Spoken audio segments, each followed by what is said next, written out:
Ini kita berbicara tentang bagaimana kontribusi kita terhadap saudara-saudara kita di Palestina. Dan ini pun pernah ditanyakan oleh seorang sahabiah. Jadi memang ibu-ibu itu memang lebih emosional. Dia lebih mau untuk terlibat dalam urusan Baitul Maqdis.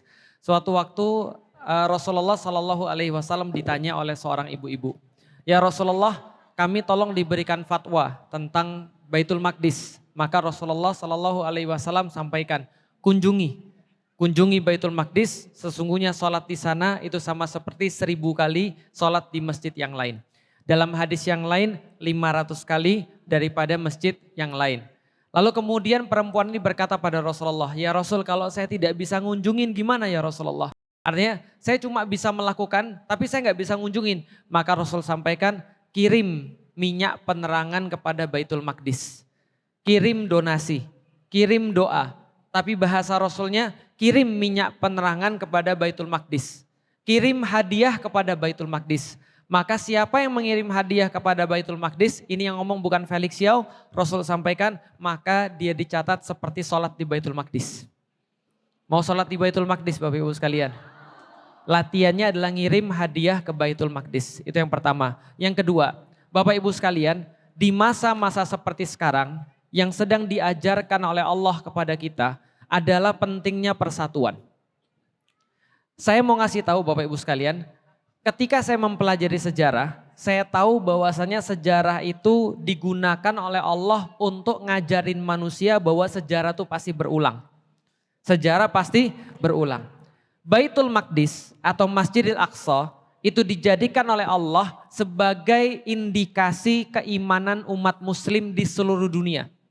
Indikasi apa? Keimanan umat muslim di seluruh dunia. Atau bisa kita katakan, kalau mau lihat kondisinya umat muslim, maka lihatlah kondisi Baitul Maqdis. Kalau umat muslimnya lagi cakar-cakaran, lagi berantem satu sama lain, maka pasti Baitul Maqdis itu bukan di tangan kaum muslimin. Jelas sampai di sini? Lihat ya, masalahnya ada di umat muslim, Baitul Maqdis pasti lepas. Itu sepanjang sejarah seperti itu. Sepanjang sejarah Allah nunjukin kepada kita bahwa masalah kita itu Allah tunjukin langsung di Baitul Maqdis. Maka kalau kita sekarang kita lihat Baitul Maqdis lagi hancur berantakan, berarti itulah cerminan kondisi umat muslim. Bisa difahami ya? Maka ulama bilang, sepakat ulama bahwa dulu ketika perang salib Baitul Maqdis diambil oleh orang-orang salib itu akibat orang-orang muslim berantem sendiri. Allah azab orang muslim dengan hilangnya Baitul Maqdis. Itu ulama bilang. Artinya kita sekarang yang kita paling perlu apa? Persatuan. Maka dalam momen seperti ini yang diutamakan adalah persatuan.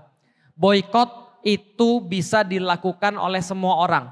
Tapi semua orang bisa jadi berbeda-beda.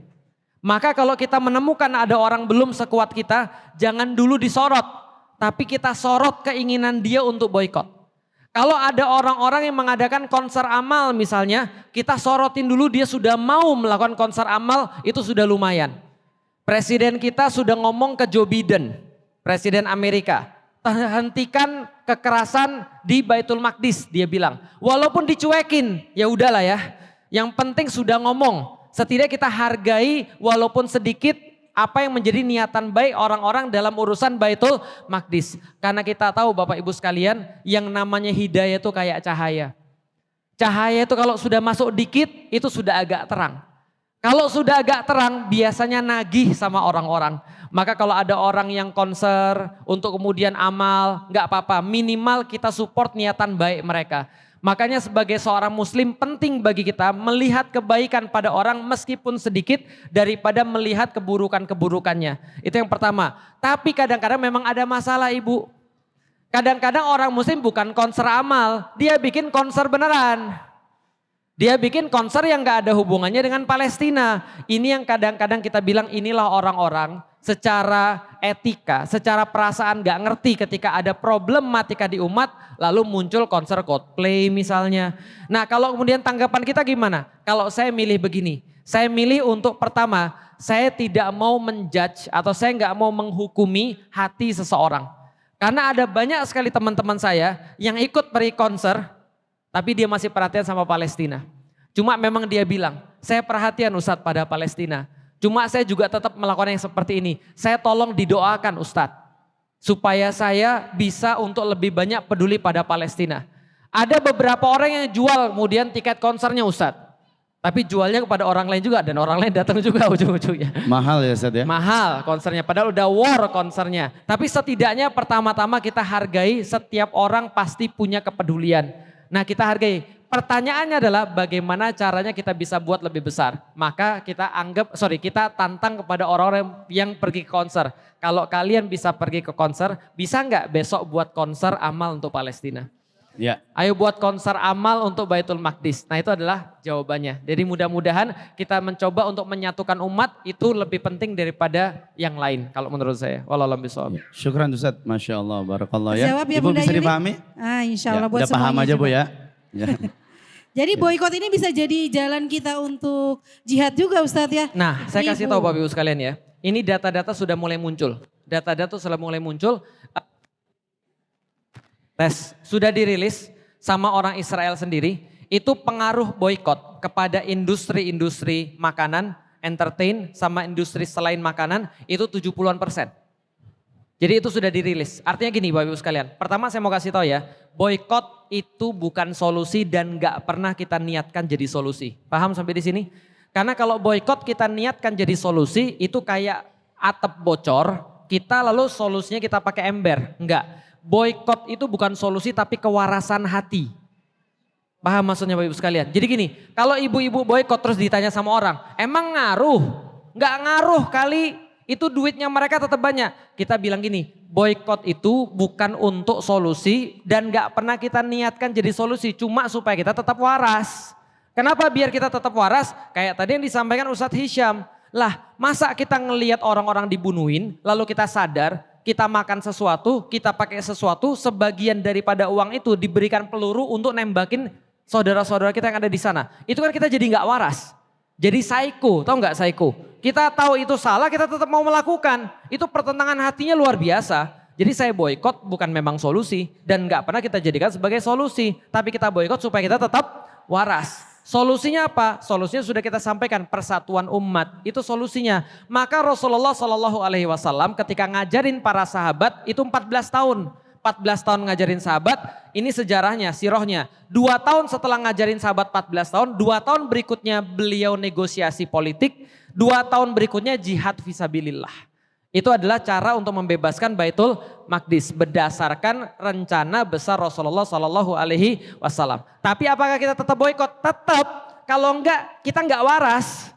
Karena kita melakukan sesuatu yang salah. Dan siapkan hadiah-hadiah terbaik.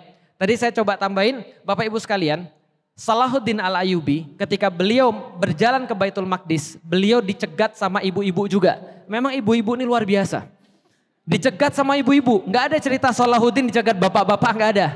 Salahuddin dicegat sama ibu-ibu Diyarbakar.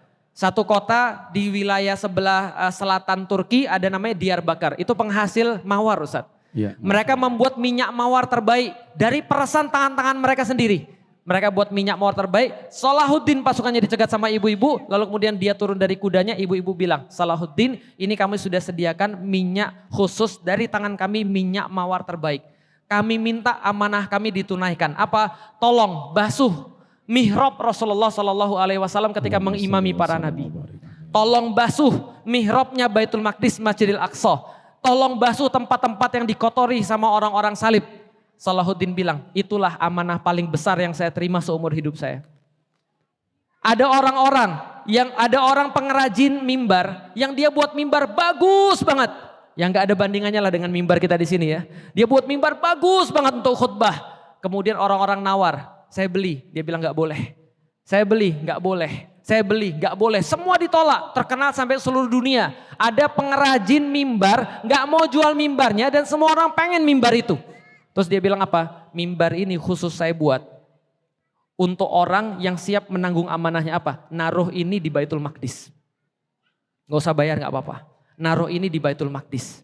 Ditaruh sama Salahuddin Al-Ayyubi, kebakar. Setelah dibakar sekarang diganti mimbar yang buat mimbarnya sama orang Indonesia. Masya Allah. Jadi sekarang mimbar di Baitul Maqdis orang Indonesia. Jadi bukan dari 1930 aja. Indonesia tuh berhutang pada Baitul Maqdis lama dan panjang. Imam Syafi'i itu dari Gaza. Sekarang Anda mazhabnya mazhab apa? Anda Syafi'i. sholat, Anda hutang sama Imam Syafi'i. Anda wudhu, Anda hutang sama Imam Syafi'i. Lah Imam Syafi'i dari mana? Dari Gaza. Guru-guru kita, itu punya guru-guru kebanyakan juga dari situ. Kita berhutang banyak pada mereka kalau kita masih nggak mikirin keterlaluan. Nah sekarang terserah mau apa. Anda bisa meres mawar, belum tahu sekarang siapa yang ada yang mau menerima amanah itu.